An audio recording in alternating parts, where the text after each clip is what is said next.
예수님께서 복음을 선포하라고 제자들을 파견하십니다. 복음을 받아들일 수도 있고 거절할 수도 있겠지만 거절에 따른 책임은 피할 수 없습니다.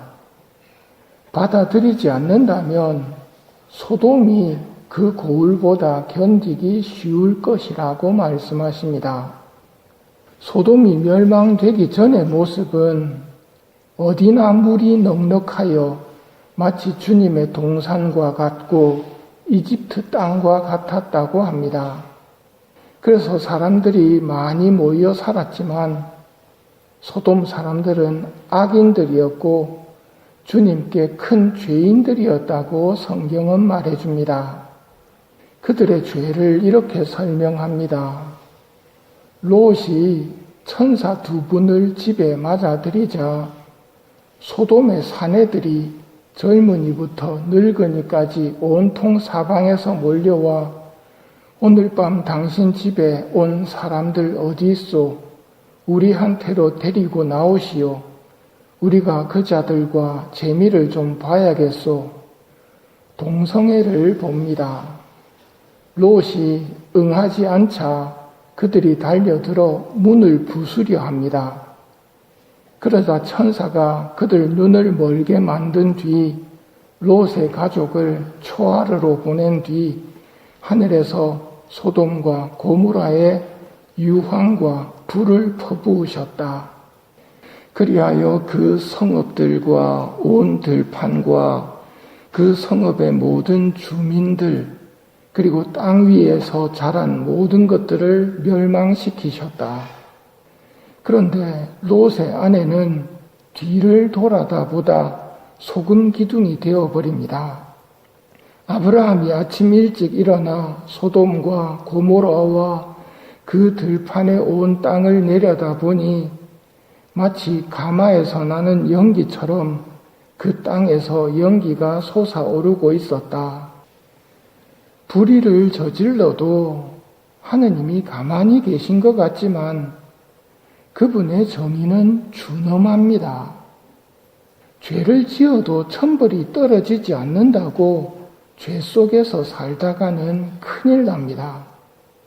결국은 마지막 한 입까지 다 갚아야 합니다. 아브라함의 개입으로 소돔은 의인 10사람만 있었어도 살 수 있었습니다. 이것은 타락한 오늘날의 세상과도 똑같은 모습입니다. 같이 망하느냐 아니면 의인 10사람으로 말미암아 세상을 구하느냐. 성모님께서 희생과 보속을 말씀하시는 것은 세상을 살리기 위해서이며 그것은 나하고도 상관이 있는 문제입니다. 세상을 구하려면 쟁기에 손을 대고 뒤를 돌아보는 자는 하느님 나라에 합당하지 않다는 예수님의 말씀을 새겨야 합니다. 롯의 아내처럼 뒤를 보는 일이 없어야 합니다. 우리는 앞에 놓인 하느님 나라를 향해 나아가야 합니다. 예수님의 파견을 받은 우리는 이 집에 평화를 빕니다. 그리고 하느님의 나라가 여러분에게 가까이 왔습니다. 라는 복음을 전해야 합니다.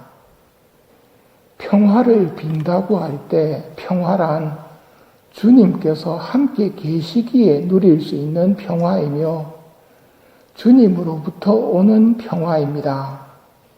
평화를 빕니다. 하느님의 나라가 가까이 왔습니다. 이것이 우리가 선포해야 할 말씀입니다.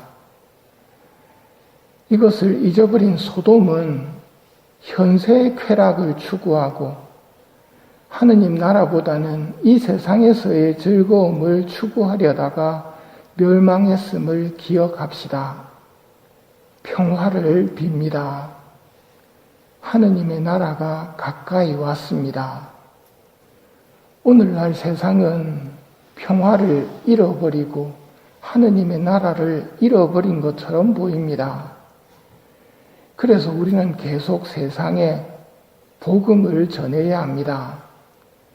독서인 욥을 생각해 봅시다.